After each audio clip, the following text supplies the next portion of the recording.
Well, thank you for turning in to Turfs Up Radio. This is the Digital Contractor Show. I'm your host, Kris Fahndrich with HardscapeMarketer.com, and I have the super awesome Caleb Auman. How are you, Caleb? I'm good. How are you? Thanks for having me on. If I got any better, I couldn't stand it. I got to tell you, I'm a huge fan, and I really appreciate you taking time out of your day to come do this. I'm gonna get one of those hats out of you one of these days. Yeah, man, everybody asks about these things. I know they're so expensive. I give them out like crazy if I could afford to, but they're awful nice looking. I agree with you. So let's just jump right in. I know everybody wants to hear from you. How long have you been in business? I've been in contracting for 20 years. I've had 2 different companies over that time frame, so equally about 10 years apiece. So landscape contracting, and started out in lawn care originally. Okay. Yeah, I know. I caught a piece of your content where you said you're an overnight success. It was 20 years in the making. Yeah, overnight success 20 years later, right? And we're at a point right now with our company I should have been at 10 years ago if I'd had my act together in the first company, but I have to learn everything the hard way. So here we are 20 years later. So I'm finally making what I'd consider a decent living, and our guys are making a decent living, and the company's in good shape. So we're blessed in that regard for sure. Roughly how much revenue are you doing annually? This year we're going to come right up to about 600,000 in gross revenue. So we're not a real big company at all. I notice you like to stay hands-on in the field, delivering high quality. Yeah, I've although yes and no. Yes on the high quality part, of course, but I really have tried to be, for the past few years, been very diligent about delegating work out to my guys and trying to stay out of the field so I can do a lot more of this stuff with our educational format and platform we're doing, and also just running the company, doing the stuff that's needed to keep 3 and 4 guys in the field full time. And so my job mostly is just doing estimating and kind of as heady as it sounds, like the big picture thinking and looking at where we want to go, and mostly those selling work and creating relationships. But Britt and I are still doing a good bit of work ourselves in the field this year, especially because we've taken on a new genre or type of work, and it's stormwater management work. So we've gotten into that a bit. So Britt and I have been doing, Britt's my wife. We've been doing a lot of that work ourselves in the field too this year, but that's going to change as we're hiring a new guy in February, and he's going to take over that portion of the company and allow us to get back in the field and continue to grow. So I know you're in the market for a new truck. How many, you're running 3 to 4 guys right now? How many trucks are you doing that with? Yeah, no, we have 3 full-time guys right now. We're bringing our 4th guy on in February. He starts February 1. He worked for us years ago and took a job with the Bureau of Land Management and has been working out west. And he's looking to move back home. And he bought a house, and he asked about working for us. And I said, absolutely, because he was awesome when he used to, because he would manage his own projects and stuff. And I really screwed up the first time, not coming to agreement on like what it would take to keep him around. And I learned my lesson, and we're happy to have him back this time. So it's going to be a new growth chapter for us on super high quality and high skill work. So we're very excited about that. It's always exciting when that comes back around and you have a chance to next level with a guy that you know and trust. 100%. People in your company, and the cliche thing is, we may be landscape contractors, or it doesn't matter if you're a pizza business or whatever, you're in the people business. Like, good people will make or break your company, and we've been really blessed with some really good people who've been with us quite a while. And our goal is to, and we've hired our share of knotheads, and I'm not doing that anymore. And I've learned a lot about hiring people, and we're only hiring like foreman quality guys from here on, and that's going to, I think, continue to take us into some new levels of contracting. So I just heard you say stormwater management. What other services are you guys offering? Our primary business is landscape contracting, landscape design, landscape construction. But primarily in the hardscape space. So we're doing a lot of paver patio work, a lot of retaining walls, and then plantings, landscape plantings around primarily residential, but we're still beginning to get into more and more commercial work, which has its pros and cons. And I think if we can get a good, healthy mix of that going on, I think we could have a really cool thing going on. It's always fun to build the design build and and add on when you have new guys that can pull the jobs off, and you're not taking on too much that you could chew, right? Absolutely, yeah, and that's still where it comes back to people, having good people that you can hand a set of plans, or even really good people that you can hand a napkin with a sketch on it, and they can make that happen. And that's really cool to be able to delegate out like that, and we can keep doing the things we need to do here in the office. So yeah, we're excited about that. So what markets do you serve? And by that, I'm really trying to get to how far do you travel for the work? For the hardscape construction, the landscaping into things, we stay relatively local to, we're out of, for the big geographic picture, Columbus, Ohio.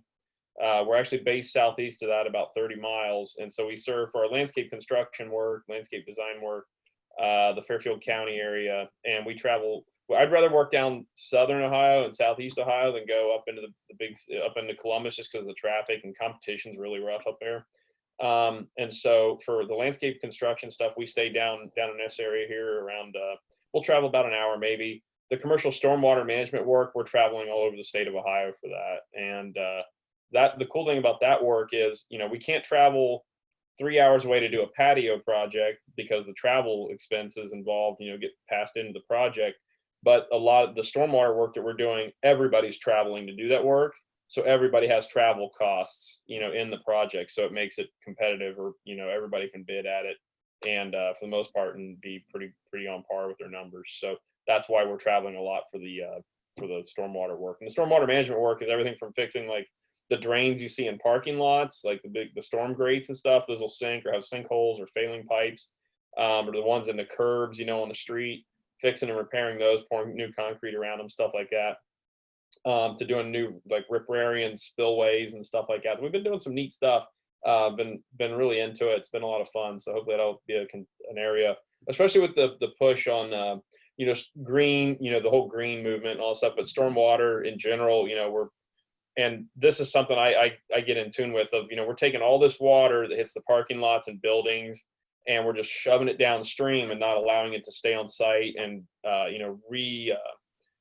integrate into the aquifers, and so recharging our groundwater and stuff. And so it's a whole thing there that I'm happy to be getting into that world of like trying to recapture stormwater too. So that's another part of the whole stormwater work.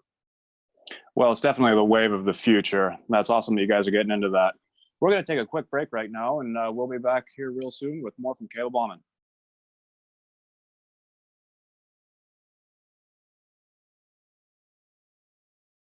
We're back with the Digital Contractor Show on Turfs Up Radio with the Caleb Auman.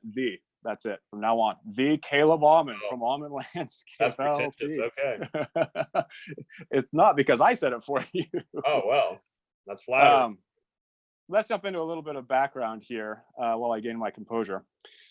How did your business start? Do you have like a brief history of how that all went down? Well, of course, absolutely. Started out like most guys in this field. Started out, in lawn care. Bought a little Exmark walk-behind mower, single axle trailer, hooked that sucker up to my F-150 pickup truck. Or actually, no, I had a little like Dodge little mid S10 size truck actually to start with. Then I bought an F-150. I really thought we were going somewhere then. And just started out like that, mowing grass like everybody else. And I wanted to get always wanted to get more into construction and landscape construction, green construction. And so went to school at Columbus State and learned a lot about design build contracting there. And I've just eat, slept, and breathe landscape construction and landscape design and kind of construction in general. And so that's just always been my my charge over the years, just to learn as much as I possibly can about all those fields and apply them into being a very diverse and capable company. So that's something we've always been real proud of. That's awesome. That's a story of a lot of guys. Yeah, absolutely. So we've talked a little bit about your product mix. What is your ideal customer, your target market? I guess where we see it in rural Fairfield County, our target customer, or the customer we see the most of, is the baby boomers / empty nesters. That's where we're seeing most of our projects go into ground on the residential hardscaping side of folks that the kids have entered college or just about to, and their kids, the homeowners' kids, and they're looking to upgrade the house. And so they're doing some other remodeling, and also they're going to enhance the outdoor space. And that's the bulk of where our hardscape construction work is in a small rural county like Fairfield County here. So we're seeing a lot of that. So we try to do networking and target that demographic as best we can. What would you say that your unique selling proposition, your USP is? Probably our biggest thing is I tout our know-how and how we just eat, sleep, and breathe this industry. And also the fact that our staff has been with us for so long. My foreman's been with me for 20 years. And my other two guys have been with me 5 and 6 years respectively, or 4 and 6 or something like that. And so we have a tight group of guys that know what I'm looking for in a project. So we have our own protocols that they know, what I'm looking for. And the fact that we just keep up to date on techniques and trends and things like that. So I think that's a thing that does us really well. Plus we're local. That's one thing we really stress. If we know we're up against a contractor from the big city or whatever, that we're local, we're accountable. We've been in contracting for so long. We're not going anywhere next year or in 5 years. If you have an issue, we're going to be here to take care of it. So I think that's our big thing, is our experience and just our longevity in business. Now we're not, we're here, and our reputation means a lot to us. So we're going to take good care of you on the front and back end. Well, and that sounds like a great segue into the next question that I think you already answered, and how you position yourself for the customer. Strong reputation. You're not going anywhere. You're going to stand behind your work and make sure it's done with local guys that know what they're doing. Right. And we've spent a ton of time building up our local brand and our local brand recognition for the hardscape work. So like our leaf logo is something we try to have on everything locally. And so that name, that logo is recognized. It's the most flattering thing, but we get a lot of like, oh, I see your signs everywhere, or I saw your truck, or whatever. And so that branding again helps build comfort with our clients, right? Because people do business with people they know, like, and trust, right?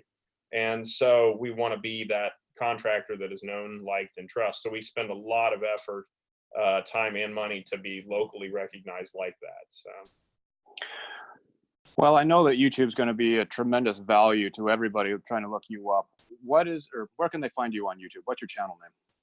It's Auman Landscape. All of our social media channels are the same handle. So that's that branding thing, right? The branding goes across everything you do, be it, contracting work or social media, like what we're trying to do, with it. So any Snapchat, TikTok, any of that stuff, it doesn't matter what platform it is, it's going to be at Auman Landscape. And that's where you can find us on any of the social media platforms. And we're just kind of branching into YouTube here. It's been a new experience. One of the reasons I never got really into YouTube is because of all the effort needed for capturing of the content, editing of the content, and then publication of it. That's why I loved Instagram so much. It was raw. I just throw it out there. If you like it, great. If you don't, that's okay. But we're not super polished on there. And so getting into YouTube, where it's kind of up forever, you feel like you need to put out more polished content, but we're finding that we're going to try to just not worry about that and put stuff out. And again, same with Instagram. If you like it, great. And it's a value, awesome. That's our goal. And, we'll see where it goes from there. Perfect. Well, we're going to take another quick break, but we'll be back here in just a little bit with more from Caleb Auman.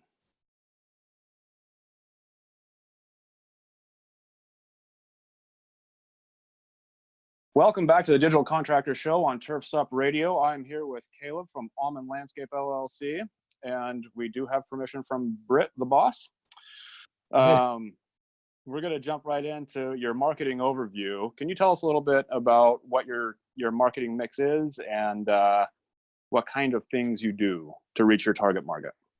So for our hardscaping and landscaping end of things, we're really big on local branding. So we're doing everything we can. We get a lot of referral work out of our local high school. Is alma mater even apply to like your high school? I don't know, but to where I graduated, Bloom Carroll. We've got a couple people in there that we're good friends with, and they refer us for a lot of work. And so we're also still trying to do things where we're getting banners up on the sports fields and donating to, whatever the heck is going on with the FFA, or, band boosters or whatever the heck. So we're trying to get that logo on something, in a Boy Scouts booklet at their annual, meeting or whatever the heck. We're just doing everything we can to do that. Even our local diner on the placemats, and it's cheap, but it's, I believe, effective at branding. You may not get a job out of that single one ad, but it's just that constant branding of like having that leaf logo everywhere. It's very recognizable. And so we spend a lot of effort and time with that, as well as a lot of local networking. I'm in some local networking groups. Just always, I rarely go anywhere without a lettered or logoed shirt. It's just, I feel naked and like I'm doing my company a disservice if I'm not wearing an Auman shirt of some kind. I don't know if that's just a hardcore entrepreneur in me or what, but like, I just rarely go anywhere without some sort of Auman branding on, because I just feel like I'm missing opportunity to market my company if I'm not.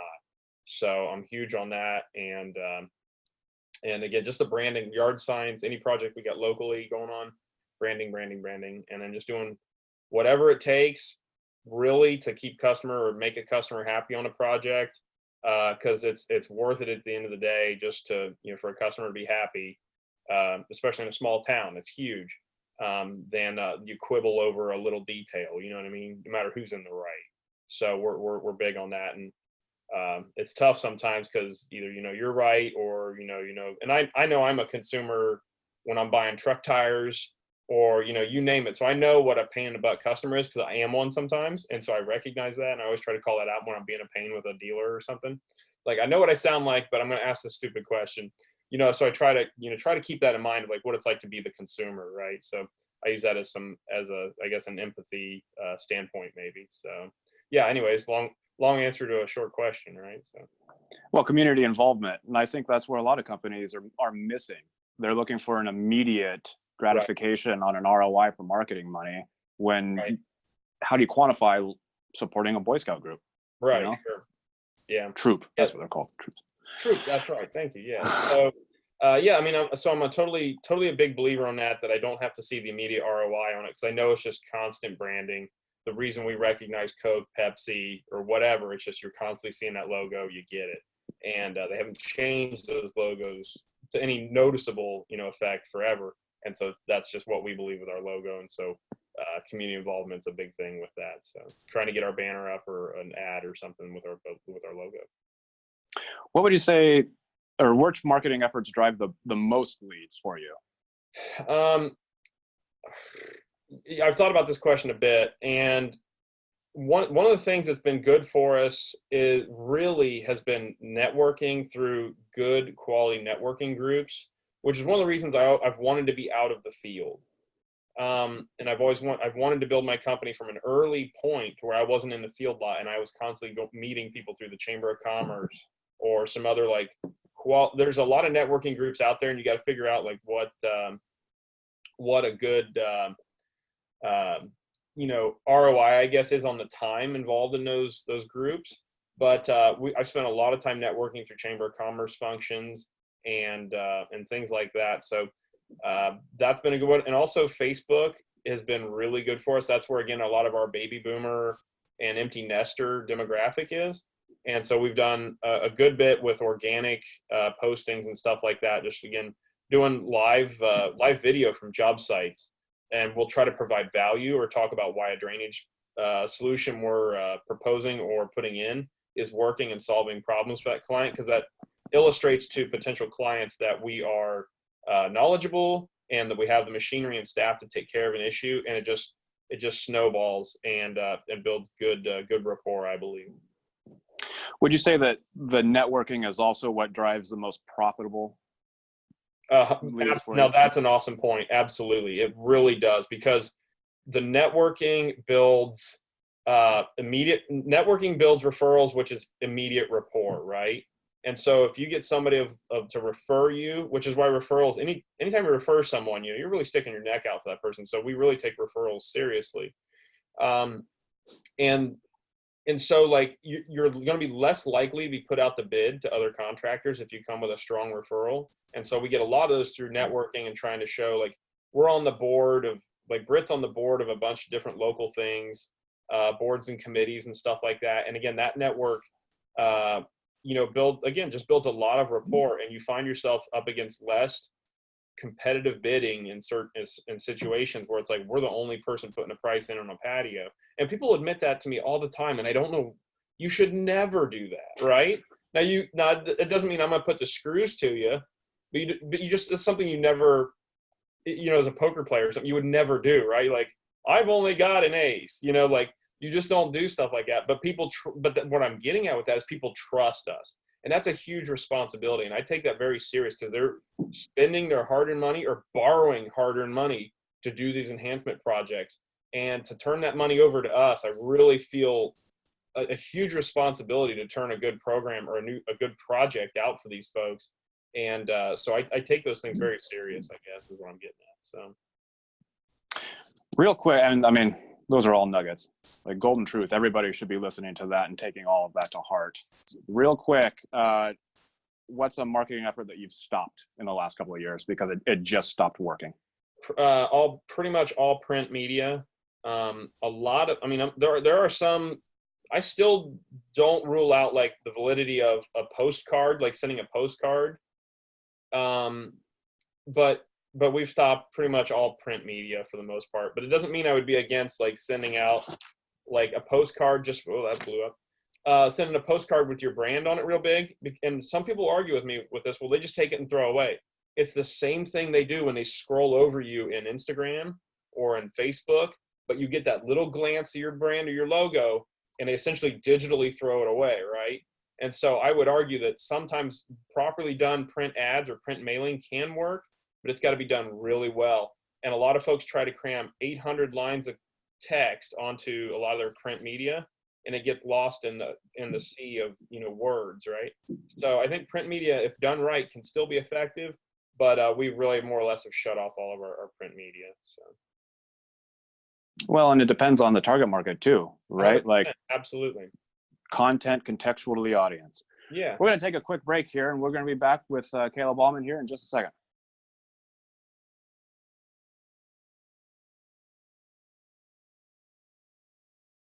We are back with Caleb Auman from Auman Landscape LLC on the Digital Contractor Show here on Turfs Up Radio, and we're up against time a little bit, so we're going to jump right into a standout project or cause that is near and dear to your heart. Caleb, what do you got?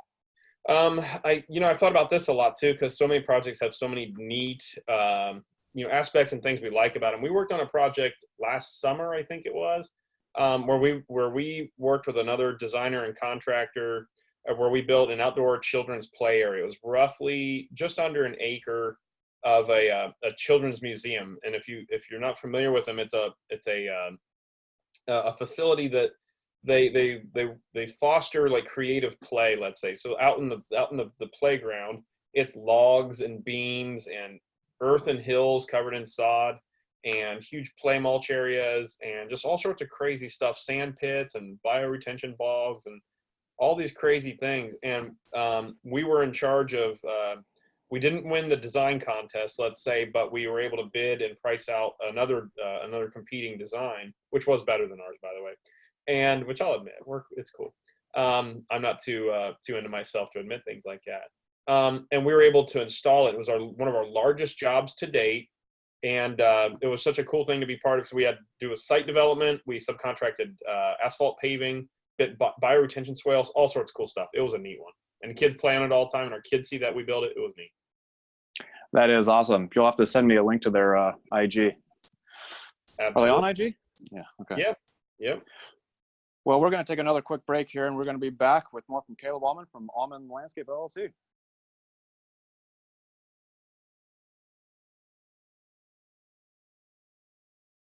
We are back with the Digital Contractor Show on Turfs Up Radio with Caleb Auman from Auman Landscape.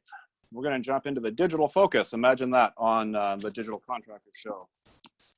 Caleb, can you tell us what you've got going on to attract online reviews and what you've worked in or done in the past and how that's working for you? Currently, and as of probably a little while now, we haven't done anything actively to solicit, reviews, I guess. And the some that trickle in here and there, because it's funny, like clients will know that how important that is. And I actually had a guy I talked to yesterday, scheduled an appointment. He found some good reviews on us. And it's really ironic too, you mentioned that, because it's like, man, reviews are so important because everybody bases everything off reviews. And we really don't actively solicit our current clientele for reviews at all. And it's really important. And it's, so we used to in the past, we just ask, hey, if you get a chance, go on Angie's List or go on our Facebook page and make a comment maybe. And anymore, we don't do it. And that's probably a symptom of, we're getting too big for our britches, and the work comes to us right now, and we don't have to worry about proving ourselves a whole lot. And that sounds egotistical maybe, but it's a really good time to be a contractor right now. Excuse me, because there's so much work out there. And so we haven't really solicited reviews like we should have, because we're not in a real heavy growth mindset. So we're not trying to just bring in tons and tons of work. We can be picky with what's coming in. So long story short, if you're trying to grow and make your funnel wider, let's say, reviews are really important. And I would say you should actively solicit your clients for reviews. But long story short, we really don't right now. And it's a byproduct of just a really good economy. And again, too, we've been doing it for so long that a lot of our just tenure, let's say, speaks for itself, I guess, maybe. Or maybe that's egotistical to say, but it's not to say we don't need reviews. It's really a good thing to have reviews, especially when the economy tightens up and people are going to get a little more picky about who they're hiring and stuff like that. So it's probably a good little kind of little kick in the knee there to probably should step that up on our end, huh? So. Well, I'll take good care of you on that one. Yeah, I hear that a lot. Oh, we've got so much work from word of mouth. Well, you're not gearing up for right now when you can turn away work. You're gearing up for when the economy slows down, and then you're competing with everybody, and you need to take care of that. Absolutely. So I know that you are extremely active with a highly engaged audience on social media. Can you run me through pretty quick what that looks like for you? Like where your pillar content comes from, what your primary platforms are, like shake it down. Okay.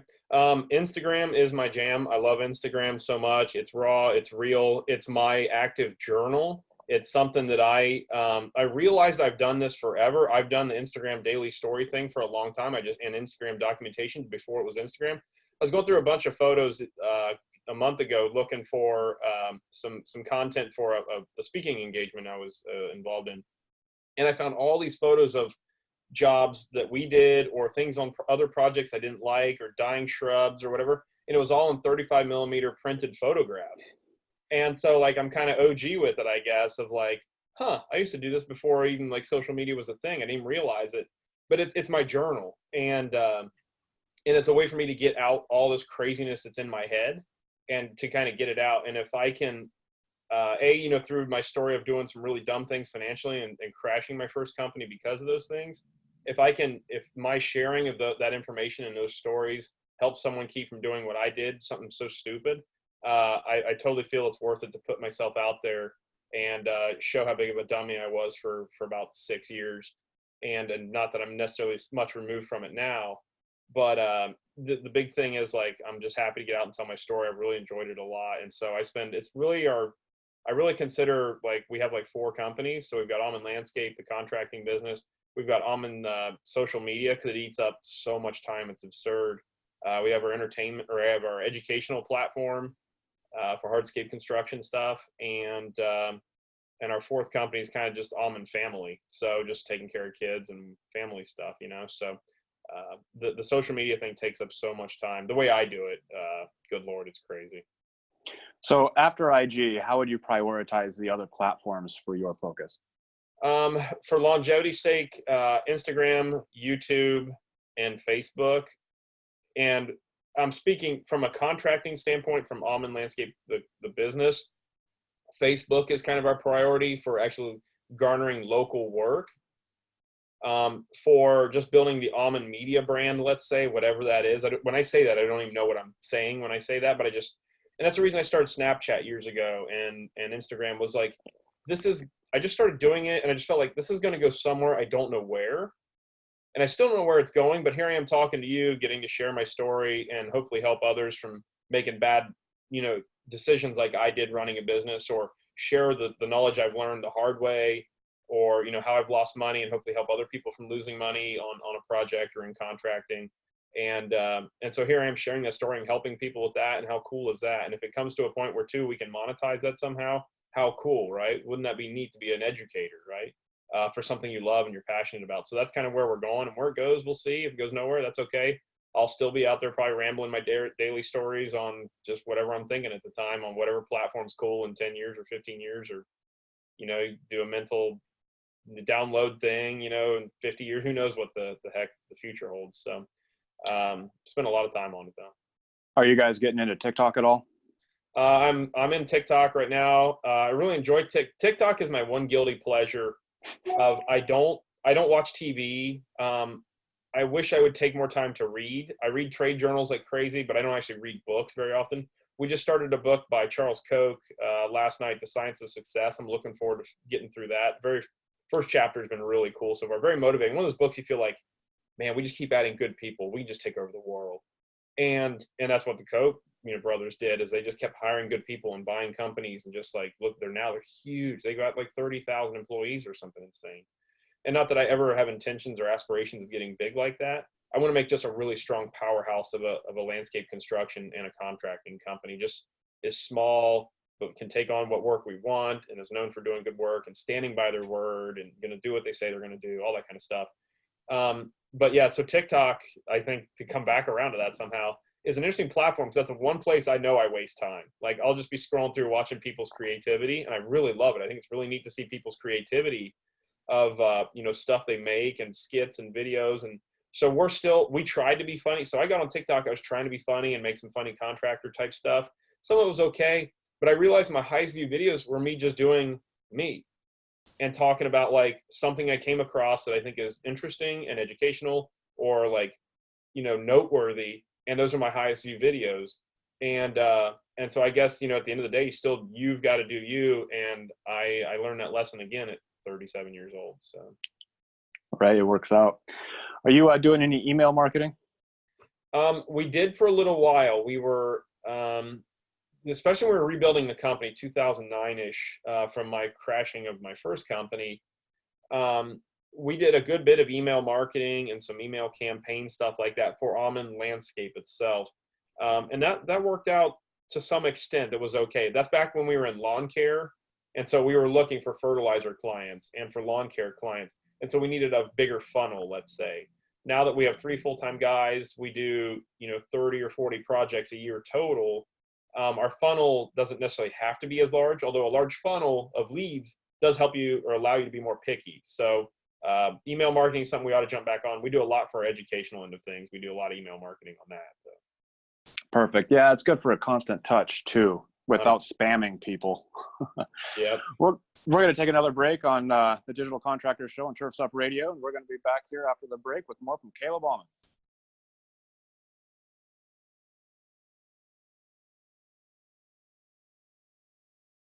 We are back on the Digital Contractor Show on Turfs Up Radio with Caleb Auman, and we're going to talk about hindsight. It's easy to learn when you get hit in the face. So, Caleb, can you tell us, the audience out there, what are the top 3 things you wish you knew when you started? Oh, Lord. Okay, top 3 things I wish I knew. Okay, so I wish I would have known how much I was going to come to regret not managing my first company better. And then at the same time, be it the kind of destiny type person that I am, believe in destiny kind of thing. I had to go through my struggles to learn what I know now to put me better ahead right now, if that makes sense. So if I hadn't learned things the hard way back when I was a kid, and if some of those things would have come to me more easily, I don't know that the hard lessons, I don't know if it came easy to me, I don't know that I would have learned what I needed to learn at the level of depth that I needed to learn at. If that makes any sense at all, that's insane sounding probably, but like, things that come, so that's the big thing is like, gosh, I wish I'd have known how important numbers were and managing my company properly with the numbers of things and not worrying about, I used to worry about gross sales. And I thought gross sales were the thing. That's probably one thing I look back on. Like, I really thought gross sales were going to make my saving grace. Cause I had it in my head, like you hit this like $1 million mark, let's say, and you hit that and then the profit just appears. You know what I mean? But the reality is you've got to manage for the profit first and then see where gross sales go from there. You've just always got to be monitoring and managing the bottom line. And so that was like really lesson number number one, if not 1, 2, and 3, because that was what set my company up for failure, I guess. The first go around was like I just didn't manage my numbers. I was a great installer, decent sales guy. One thing I didn't realize, and one of the guys that worked for me at the time was really visionary in this regard, but he kept saying, Caleb, customer satisfaction is the absolute thing that matters. Because I'd get hard in my head of like, no, the customer doesn't want this shrub. They want this shrub, and this is why. And I didn't look at it, this was young kid contractor me, of like, they just don't know they want this shrub. You know what I mean? And so like, I wouldn't necessarily always be in tune with what my customers' wants were. It's what I wanted them to have, because I knew it was like a better option as far as like horticultural standards or whatever the case is, or maybe my opinion on something. And so like customer service, just like doing whatever it takes to make customers happy, because it's cheaper to keep a customer happy, keep them happy, than it is to clean up the mess after an unhappy customer, right? Absolutely. Customer acquisition is cheaper to remarket to your existing happy clientele than it is to find new clientele that doesn't know who you are, doesn't trust you yet, all that stuff. So like, I wish I didn't realize that a little more when I was kid contractor. And that's what I refer to myself as kid contractor for probably the first 10 years. And even still to this day, I get silly about some stuff with kid contractor. Like you get excited about buying a skid steer or something. Like that's totally kid contractor. Not kid contractor stuff is being sales focused, being a businessman. That's real contracting. That's where you're like thinking, bigger, I guess, let's say, than just worrying about like, what brand trimmer do I have, or what, what I mean? That's little thinking. Big thinking is, where are my sales? What am I going? Where am I going? All that stuff. All the other stuff is minutia. You know what I mean? So I wish I wouldn't have been so caught up in that maybe when I was younger, like what brand trimmers and all this crap I was using. That doesn't matter. Like focusing on the future of your company and where you want to go and your profits, that's like the big thing. So those are 3, 4, 5 lessons. I don't know. So keeping your eye on the bottom line, not the top line. Bottom line, absolutely, because at the end of the day is all that matters. So if you're not making money, nothing else matters. It's just a hobby at that point, And I've had enough practice. We're here to make money now. So right, family to feed, absolutely. And my guys' families to feed. So it's important that our company is stable and solvent. You know what I mean? It's a big deal. So we have 4 families that part of their well-being is directly tied, or half that family's well-being is directly tied to if I screw up or not. And so, you get into that mindset of like servant leadership, and, your guys will never understand that. And that's okay. That's not their job to understand. Like, I think a lot of time my guys still think I'm just horsing around in the office or at home or, whatever. But, the gears are always turning on how to make sure the company's staying viable, profitable, and, successful for their sake and my sake. Because if I can't take care of them, I'm not gonna be able to take care of myself at the same time with the company. So, always thinking that way. What was the one biggest marketing mistake that taught you the most? Golly, we've talked about that a lot. Britt, did we come to an agreement on what it was? What was your one thing? I'll tell you I don't know. Gosh, the one big marketing mistake, I'll tell you what it was not being focused in enough on a regional demographic area. I was working all over from 30 miles southeast of Columbus, 40 to 60 miles up into Columbus, competing with other firms up there. And so we're trying to market in those areas. Our website was tuned to drawing in work from Columbus. And when we should have realized we had so much work already within 10 and 20 miles of our shop, if that far. I mean, we do a couple $100,000 of work a year within like 5 and 6 miles of our shop. Like, it's crazy. And I thought the money was just in the work was somewhere else. And so we would spend a lot of time and money and effort in our website marketing to the big city. And I'd run my wheels off, looking for jobs and leads up in Columbus to be, one of 6 contractors bidding a patio job. It was madness. And so that is like, there we go. That's my answer. We needed to drill down, and I didn't even know it. What was the biggest happy accident? The thing that you didn't know was going to work, or you just threw some money at it, or just kind of backed into it, no money, and it worked out the best for you? Britt, what was it? I could almost say our training series. We have a training series, and I won't plug it heavy, but it's one of those things where we get asked all the time on how to install pavers and retaining walls and all this stuff. And so we made a training video that we thought, okay, it'll sell a few copies, and If it covers the cost, great. And then that's the happy accident actually turned into something. So that, that on that end was cool. Happy accident in the company, really, you know what? And thinking deeper on this, even just quickly, going broke and crashing my first company, that actually is that's the answer to your question. I've thought about that a lot, and I was trying to think, well, what's a happy accident?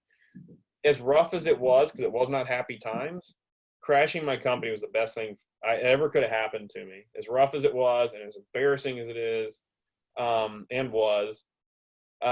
it made me who I am today. It made me the financial thinker the way I am today. It made me frugal the way I am today, despite, and God rest my dad's soul, tried to beat that into me to be like that already. I was just too smart to listen, kind of thing. Because I always listened to him when it came to construction and building and handyman and being a follower of Jesus and all that stuff, and never wanted to hear it when it came to finances. For some reason, I don't know why I just turned that off from my dad. So the happy accident is, at least I still went broke and learned that lesson somehow.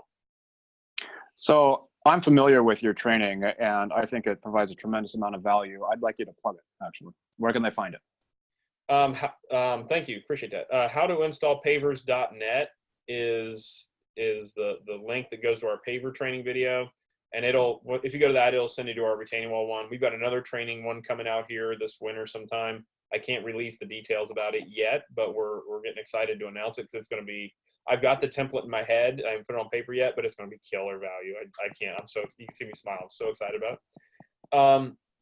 But just reach out to me on Instagram, DM me. We'll talk about it and we'll set you up there. But that's something that's been a lot more successful than I anticipated. There's a need. A lot of folks say that the young guys don't have a desire to work, or they're not interested, in working hard and stuff. There's an absolute, thirst for guys want to learn how to install hardscapes. Guys want to learn how to build better contracting businesses. There is absolutely a group of young entrepreneurs, contractors, guys, dudes, gals that want to build better contracting businesses, and a lot of hustlers, and a lot of guys working really hard to try to make their businesses something. So it's so inspiring to me to see dudes and girls, that are trying to make their companies into something, not just through our training techniques, our training videos, but like other guys that have this, and even, your show and Turf's Up. Like, people have an interest in this stuff, and they want to be part of it, and they want to learn and better themselves and better their company. So I don't know where I came from with this, but I get off on these side tangents. I guess you know how it goes, Kris. But it's so inspiring to me, and it makes me so happy to know that there's still people out there willing to work. That's what I love about this community, and what social media has done for it, and our generation and the guys that are coming up behind us. We're not trying to keep the trade secrets to ourselves and our competition. It's a big collaboration, and I'm very thankful to be a part of that. We're going to go to another break here quick on the Digital Contractor Show on Turfs Up Radio, and when we come back, we're going to hear more from Caleb Auman of Auman Landscape.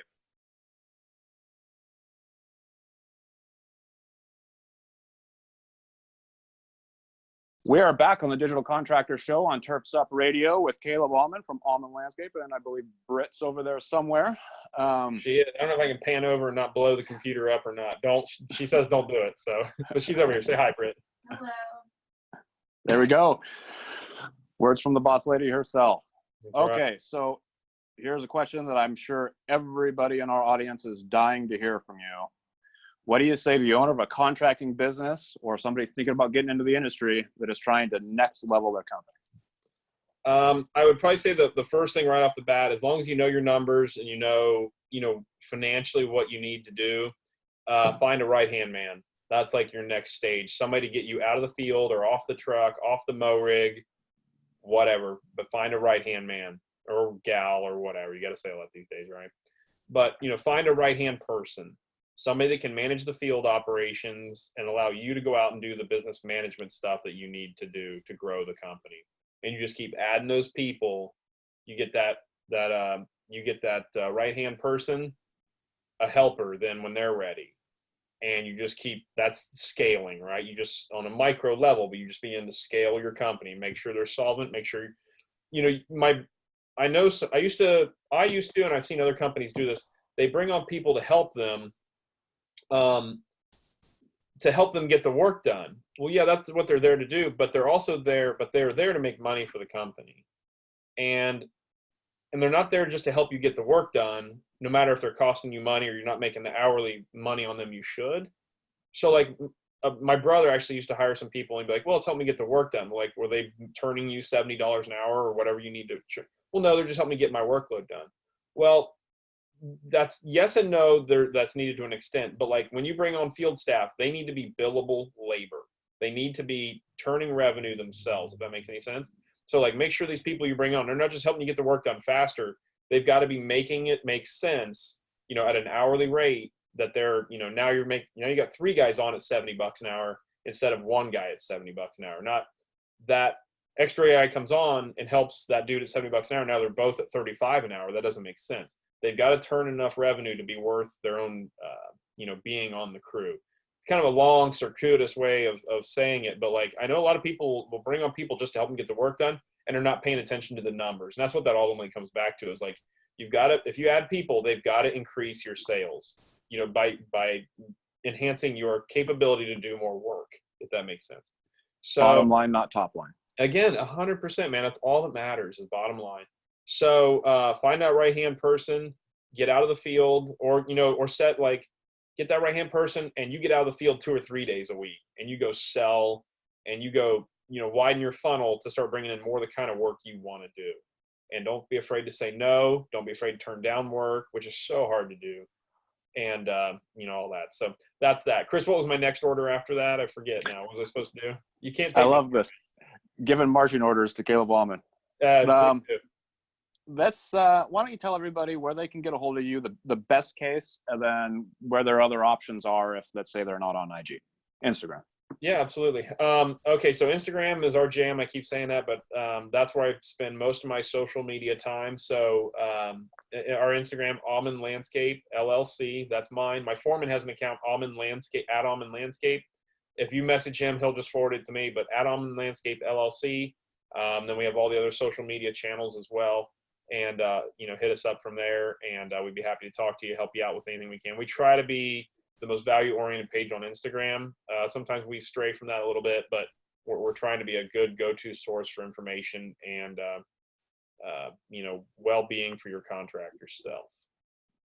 Well, and your audience speaks for itself, like highly, highly engaged. That's one thing I've always respected about your audience and your feed. Holy cow, like you get a ton of engagement for your follower level. Huh, interesting. I just always have tried to be approachable and reasonable, and I try not to act like, or I just try not to be, because I remember what it's like to be at their, a lot of these guys will ask me, they're in lawn care and they just started and they're 20 years old. So I know what it feels like to be in that circumstance, and so like I love talking to those dudes because they want to grow their company or they want to do better. So I love talking to those dudes, and so if I'm helping them out, awesome, I guess. So just I love talking to. I've made so many awesome connections through social media, stuff, people all over the country. Yourself, like, how neat is this? Like, and we're all helping each other for the most part. There's some knuckleheads out there tearing people down, but you're always going to have that. So disregard them. I block them. I like them like I like my whiskey, on ice, blocked, gone. And so if you're a knucklehead on my page, I block you. I just don't have time. I don't have time for that. Haters gonna hate. And yeah, they do. And you can go do that somewhere else. I'm just not gonna have it. So I don't have time for it. So so yeah, Instagram's our main thing. Don't hesitate to hit us up, DM us, whatever. As of right now, and I get a 40 or 50 or 100 DMs a day. I answer every single one of them as of right now. I don't know how much longer I can keep that up at that rate because man, it takes up so much time. But we're answering every DM, so hit us up. Awesome. Well, I'm sure my audience will appreciate it. I'm happy to hear from you. This has been the Digital Contractor Show on Turfs Up Radio, and we'll be back next week.